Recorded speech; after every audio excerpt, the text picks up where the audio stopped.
duas grandes questões. A primeira é, por que diabos a Lava Jato, que morreu pra todo mundo, que tocou boa parte dos esquemas de corrupção, está viva para Fernando Collor de Mello? Que Lava Jato é essa? Que ela é válida, cuja prisão faz sentido quando é pra um cara que, vamos ser honestos, se aliou ao Bolsonaro na última eleição, mas que pra figuras como Zé Dirceu e comunidade aí de corruptos brasileiros, simplesmente não tem nenhum, né, não tem nada.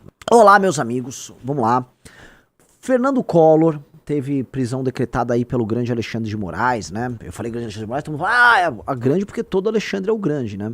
E eu soube também por uma matéria, acho que foi da Financial Times, que o Alexandre de Moraes admira e conhece muito da história do Alexandre o Grande, né? Do Alexandre filho de Filipe. O que eu posso dizer aí pra galera que, enfim, leu isso? Olha, duvido que ele conheça mais do que eu, tá? Já li a obra dele do Ário, já vi a obra dele do Plutarco, vi filmes, adoro o assunto, assisto podcast, tem algumas pesquisas recentes sobre ele e tal. Obviamente não assisti aquela série horrorosa que fizeram dele lá, que é uma vergonha alguém assistir aquela porcaria, mas fica isso apenas como situação. O fato é, como resquício da Lava Jato, Fernando Collor teve sua prisão ordenada, o que suscita duas grandes questões. A primeira é, por que diabos a Lava Jato, que morreu pra todo mundo, que tocou boa parte dos esquemas de corrupção, está viva para Fernando Collor de Mello, né? Que Lava Jato é essa? Que ela é válida e cuja prisão faz sentido quando é pra um cara que, vamos ser honestos, se aliou ao Bolsonaro na última eleição, tá? Mas que pra figuras como Zé Dirceu e comunidade aí de corruptos brasileiros, simplesmente não tem nenhum, né? Não tem nada, ela não conta. Qual o critério, né? Eu acho isso, no mínimo, curioso. Segundo, e esse é o ponto, o recado que Alexandre de Moraes passa. O recado que Alexandre de Moraes está dando é simples, cristalino, direto e é fácil e vocês precisam entender. Eu prendo o presidente. Eu prendo o presidente. O problema é prender um presidente? Tá aqui, ó. Eu prendo. Existe um jogo de gato e rato que existe entre ele e o senhor Jair Bolsonaro, e ambos ficam fazendo suas respectivas demonstrações de força, de fraqueza. O Bolsonaro adora demonstrar fraqueza, né? Quando ele bota aquele tórax exposto, aquele torso horrível dele, ele fica lá mostrando fraqueza e ele fica acusando, vamos dizer, o golpe o tempo todo, né? E esse é engraçado porque, enfim, querem prender ele acusando ele de golpe e o Bolsonaro acusa o golpe toda vez que ele se sente atingido por isso. Mas é apenas um comentário de ordem piadística tosco. Eu acho que a gente precisa olhar primeiro o duelo como... O duelo entre Bolsonaro e Alexandre de Moraes como um longo xadrez, tal qual foi o duelo que envolvia Lula e envolvia Moro, tá? Lula e Moro seguiram um processo completamente distinto, né? Porque Moro era um juiz de primeira instância e a vitória do Moro consistia em prender o Lula sabendo que eram decisões que passariam no TRF4, depois STJ e depois chegou a ter habeas corpus no STF, tá? Então o Moro precisava muito para ter sucesso do apoio da opinião pública e também da imprensa e ele obteve isso por muito tempo. Essa é a primeira coisa que precisa ser notada. O Alexandre de Moraes, em parte, em tese. Mas dado que ele dispõe de poderes quase absolutos na condução desse processo, para ser bem direto, ele sabe que ele pode criar externalidades negativas para ele e para os parceiros dele agindo de maneira errada. Então, ele não pode também fazer o que ele quer o tempo todo. Tá? Então, existe esse jogo, existe esse game. A gente acabou não comentando muito, mas houve aquele episódio no mínimo constrangedor no hospital, em que o Alexandre de Moraes mandou citar o Bolsonaro no hospital, e o Bolsonaro, por seu turno, deu um sermão numa oficial de justiça completamente idiota, tipo, ficou lá ensinando, sei lá, sobre urna eletrônica pra um oficial, negócio, né, é uma oficial de justiça.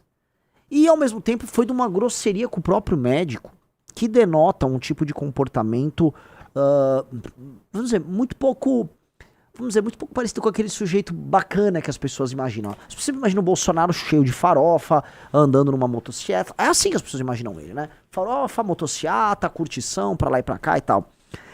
Elas não imaginam que o Bolsonaro é um sujeito duro, irascível, é um sujeito grosseiro, é um sujeito que, como nunca conseguiu ser líder na vida dele, ele se estabelece como autoridade sendo grosseiro. Vocês já entenderam isso, né? Lideranças naturais...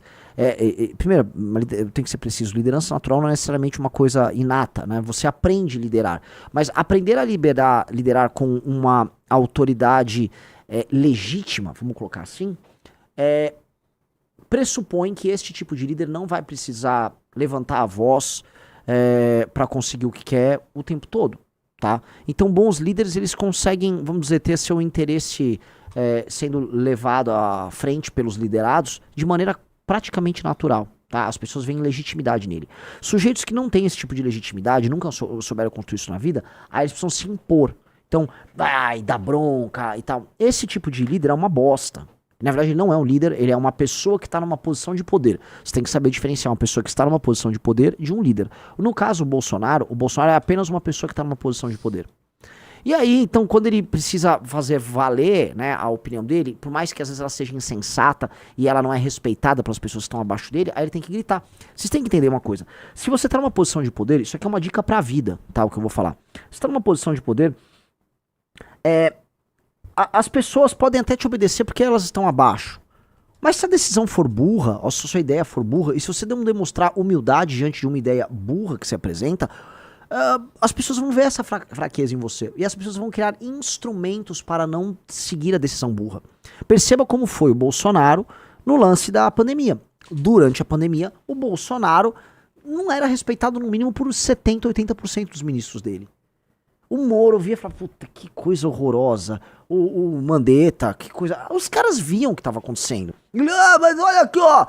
Come o óleo ajuda. Não, porque essa vacina... Ali, né, todas as fraquezas intelectuais e morais do Bolsonaro como líder, elas ficaram muito aparentes. E como é que ele se fazia, né, ouvir? Avisando, eu mando aqui. Toda vez que você precisa falar pra alguém que você manda, ou que você tem uma relação de poder nesta relação, significa que você não tem mais poder algum, tá? E você está fazendo uso da chave final da relação, que é avisar, por exemplo, eu tenho os instrumentos que determinam o que pode ou não pode ser feito, certo?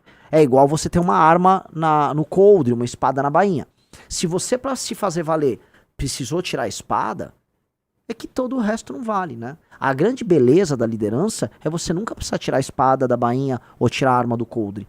Então aquele Bolsonaro gritando com aquele cara, lembre-se sempre, aquilo é a demonstração óbvia e clara de que ele é um líder fraco. Aí vocês vão falar, porra, mas o Bolsonaro tem milhões de seguidores, 50 e tantas milhões de pessoas votaram no Bolsonaro. É o marketing.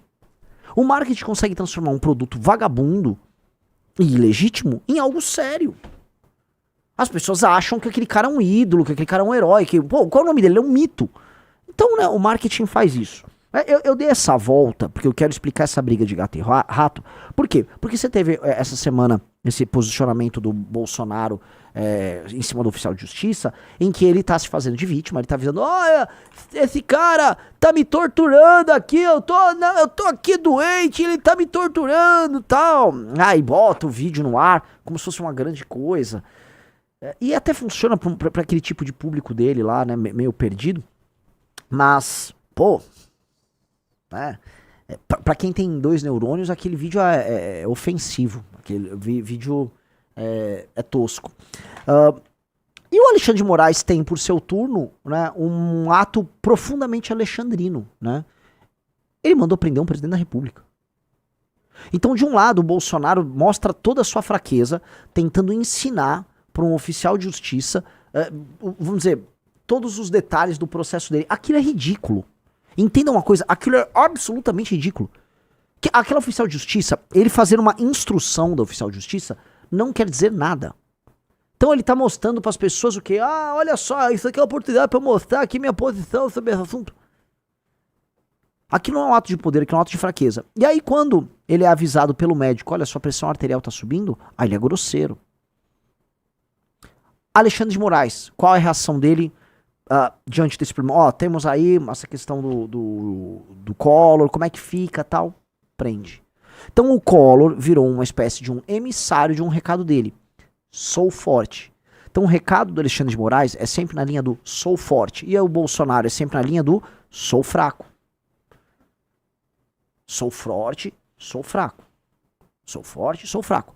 E o jogo é esse, é um jogo em que um lado mostra força o tempo todo, a ponto de ser tratado como autoritário, ditatorial, fascista, não sei o que, chame do que quiser, comunista, e o outro fica apelando para um imaginário cristão em que ele é uma espécie de Cristo num martírio. O que o desenho que eles querem fazer é do Bolsonaro tomando chibatada nas costas, apanhando, né? Ele é o nosso Cristo. E nós temos que sofrer, é a paixão de Bolsonaro.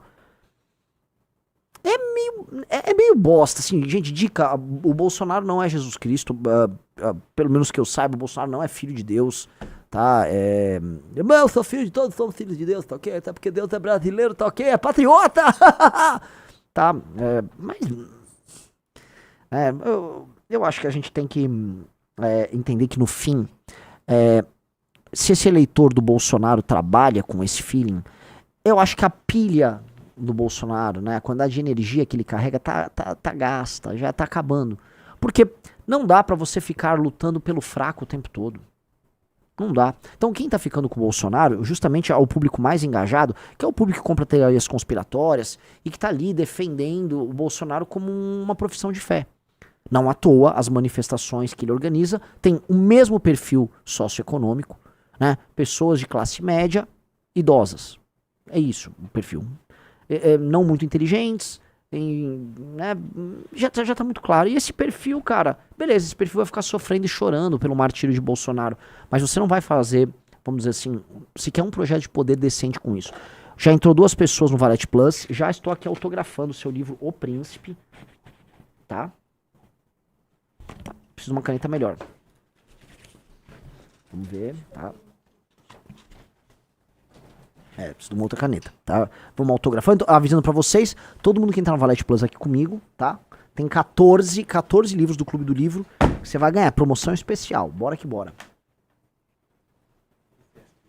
Vamos lá. Pessoal, like na live aí, hein? Bora, like na live aí, tá? E vamos entrando no Valete Plus. Quem é Fernando Collor de Mello? Uma breve curiosidade aqui, todo mundo, vamos dando like na live que tá baixa audiência. Mas quem é Fernando Collor de Mello? Fernando Collor de Mello, amigos, ele foi um furacão na política brasileira. Vocês acham que Pablo Marçal foi grande? Ou mesmo que Bolsonaro foi grande? Por um curto período de tempo, Collor foi talvez maior do que todos esses. Porque Collor conseguiu unir alguns elementos. Collor foi o candidato da mesma classe média que votou no Bolsonaro. Você falou, como é que é? O mesmo voto antipetista que foi sufragado no Bolsonaro, antes no Fernando Henrique Cardoso, nos tucanos, ele foi colocado no Collor. Só que ele teve uma coisinha diferente, Ana. Ele teve a Globo com ele. Imagina você unir o voto de classe média com as organizações Globo. Este foi Fernando Collor. E ele era um personagem cativante, ele era fascinante. Digo isso porque eu, do alto dos meus 5 anos de idade, eu fiz campanha pro Collor. Eu tenho uma sobrinha hoje de 5 anos, né? E eu olho, pô, ela não sabe nada de política. Eu me pergunto como é que eu sabia? Porque eu sabia. Eu sabia o número dos candidatos a presidente. Eu andava com adesivo, andava com bandeirinha do Collor. Eu odiava o Lula. Eu odiava profundamente. Eu tinha um ódio colossal do Lula, que meu pai, obviamente, de maneira muito correta, de maneira muito inteligente, fez minha cabeça desde criança contra o Lula. E eu...